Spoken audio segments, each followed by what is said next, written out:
오늘의 사회 이슈를 정원희 기자가 종합해드립니다. 오늘의 이슈 포커스 정원입니다. 남북이 유엔을 무대로 한반도 정세에 대한 강력한 외교전을 펼치고 있습니다. 뉴욕 유엔 본부에서는 22일과 23일 윤병세 외교부 장관과 미용우 북한 외무상의 기조연설이 잇따라 진행됐습니다. 이 자리에서 윤 장관은 최근 5차 핵실험에 대한 강화된 제재를 국제사회에 촉구하고 북한의 유엔 회원국 자격에 문제를 제기했습니다.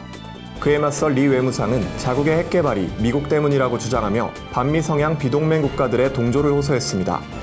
유엔 안보리의 대북 제재 결의와 북한의 추가 도발 여부 등이 맞물리며 남북 관계가 분수령을 맞고 있습니다. 한미 군 당국이 경북 성주군 초전면 성주골프장을 사드 배치 지역으로 사실상 확정했습니다. 국방부 관계자는 제3부지 평가 작업이 사실상 끝났다면서 성주 주민들을 대상으로 설명회를 거친 뒤 조만간 평가 결과를 발표할 것이라고 말했습니다. 그러나 사드 레이더가 김천 쪽을 향하고 있어 김천 주민들이 반발하고 있는 점이 변수입니다. 원불교 역시 성지인 정산 송교 종사의 생가터, 구도지 등이 골프장에서 불과 500m 거리에 위치했다는 이유로 반대하고 있는 상황입니다. 한편 골프장 매입 비용으로는 1,000억 원 이상이 필요할 것으로 관측됩니다. 중국이 사드의 한반도 배치에 대응해 신형 미사일을 시험하고 있다는 주장이 제기됐습니다.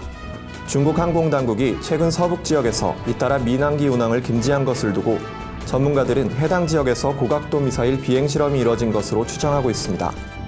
이들에 따르면 고각도 시험은 장거리 미사일에 대한 요격 시험이 이루어졌음을 의미하는 것으로 중국 인민해방군은 실험을 통해 사드의 요격 시스템을 피하거나 파괴할 방법을 연구하고 있는 것으로 파악됩니다.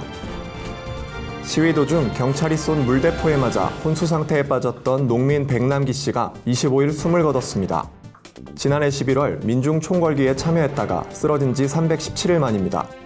백 씨가 사망함에 따라 진보진영 시민사회단체와 당시 시위를 진압하던 경찰 사이에서 과잉진압 논란과 책임 공방이 더욱 가열될 전망입니다.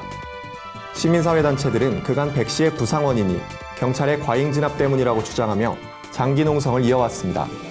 반면 경찰은 물대포 살수와 백 씨의 부상 사이에 인과관계가 불명확하다며 지금까지 과잉진압을 인정하지 않았습니다. 최근 부산과 울산에서 악취 신고가 잇따르면서 지진에 대한 불안감이 확산되고 있습니다. 악취 발생이 지진과 연관이 있을지 모른다는 우려로 이어지는 것인데 이는 올 7월 SNS상에 퍼지던 지진 괴담 내용과 흡사합니다. 당시에도 계속된 악취에 지진으로 땅이 흔들리면서 석유화학공단 지하배관이 영향을 받은 것 아니냐는 의문이 제기됐습니다.